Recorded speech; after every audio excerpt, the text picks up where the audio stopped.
On a crisp autumn morning in Philadelphia, the bustling campus of Temple University was rocked by news that sent shockwaves through the student body and beyond.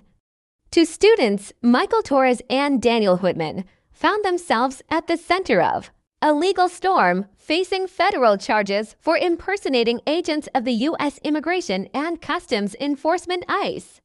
The case, which initially seemed like a reckless college prank, quickly escalated into a serious criminal matter that could see both young men sentenced to years behind bars. Michael and Daniel, both juniors at Temple University, had always been fascinated by law enforcement.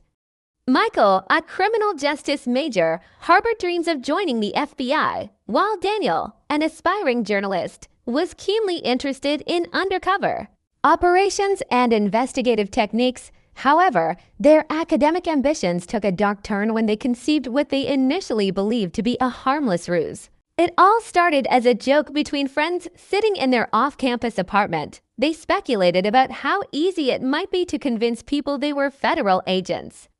"All you need is a badge and a commanding presence," Michael had quipped. Encouraged by the thought, the duo decided to test their theory.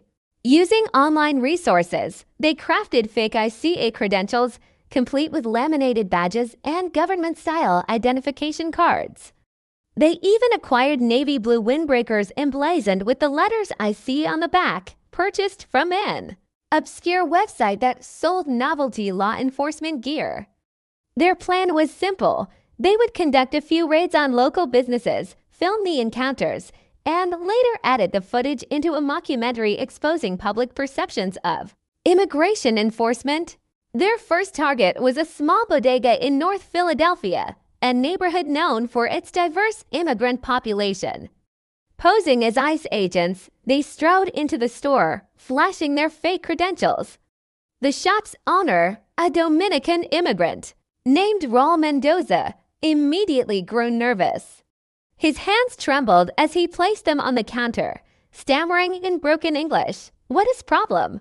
Michael, adopting an authoritative tone, began questioning Raul about his immigration status. Meanwhile, Daniel recorded the interaction using a hidden camera. Though their intention was to merely gauge the store owner's reaction, the situation quickly spiraled out of control when another customer, an off-duty police officer, entered the store. Officer Jessica Martinez, a veteran of the Philadelphia Police Department, immediately sensed something was amiss. The supposed ICE agents lacked the usual professionalism she had seen in federal counterparts. Their speech was rehearsed, their demeanor overly aggressive, and their credentials seemed dubious. As they pressed Raul for identification, Officer Martinez intervened, demanding to see their badges more closely. When Michael hesitated, she identified herself as a police officer and requested backup. Realizing the gravity of their situation, Michael and Daniel attempted to flee, but within minutes, they were surrounded by uniformed officers. They were taken into custody on the spot, their windbreakers and fake badges confiscated as evidence. The case quickly caught national attention. Federal prosecutors wasted no time in charging the pair with impersonating federal officers, a felony that carried a maximum sentence of 3 years in prison. Additionally, they faced charges of unlawful restraint, since their intimidating presence had effectively detained Raul Mendoza against his will.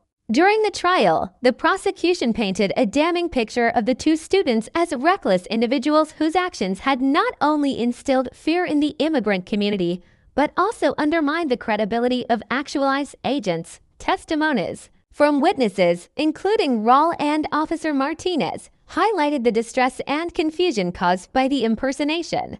Michael and Daniel's defense, however, argued that the incident was merely a misguided social experiment gone wrong. Their attorneys contended that the students never intended to extort or harm anyone and that their actions, while reckless, were not malicious. Character witnesses, including professors and classmates, attested to their generally law-abiding nature, emphasizing their academic achievements and future aspirations in law enforcement and journalism. Despite these efforts, the jury found them guilty on multiple counts.